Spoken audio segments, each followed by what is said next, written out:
Friends, ఇప్పుడే అందిన వార్త. అక్టోబర్ 1 నుంచి వీటి ధరలు భారీగా పెంపు అంటూ వార్తలు అయితే వస్తున్నాయి ఫ్రెండ్స్. మరి దాని గురించి వీడియో చేయడం అనేది జరుగుతుంది. ఫ్రెండ్స్, వివరాలకు వెళ్ళే ముందు దయచేసి లైక్ చేసి, షేర్ చేసి, సబ్స్క్రైబ్ అయితే చేసి మరిన్ని లేటెస్ట్ అప్డేట్స్ కోసం బెల్ ఐకాన్ అయితే క్లిక్ చేయండి ఫ్రెండ్స్.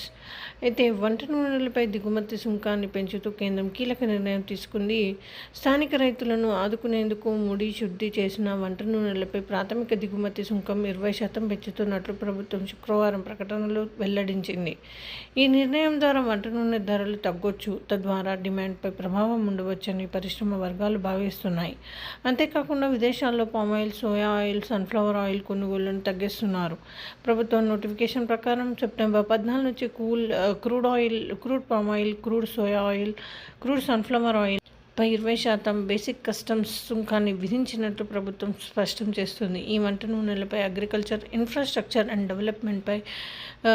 డెవలప్మెంట్ కూడా విధించిన కారణంగా వీటిపై మొత్తం దిగుమతి సుంకం 5.5% నుంచి 27.5% పెరుగుతుంది. అలాగే శుద్ధి చేసిన palm oil, soya oil, sunflower oil దిగుమతులపై గతంలో ఉన్న 13.75% నుంచి 35.75% పెరుగుతుంది. భారత్ దేశీయ వెజిటబుల్ ఆయిల్ డిమాండ్లో 70% కంటే ఎక్కువ దిగుమతులతో ద్వారా తీరుస్తోంది. ఇది ప్రధానంగా ఇండోనేషియా, మలేషియా, థాయిలాండ్ నుంచి పామాయిల్ను కొనుగోలు చేస్తోంది. ఇక అర్జెంటీనా, బ్రెజిల్, రష్యా, ఉక్రెయిన్ నుంచి సోయా ఆయిల్, సన్ఫ్లవర్ ఆయిల్ను దిగుమతి చేసుకుంటుంది.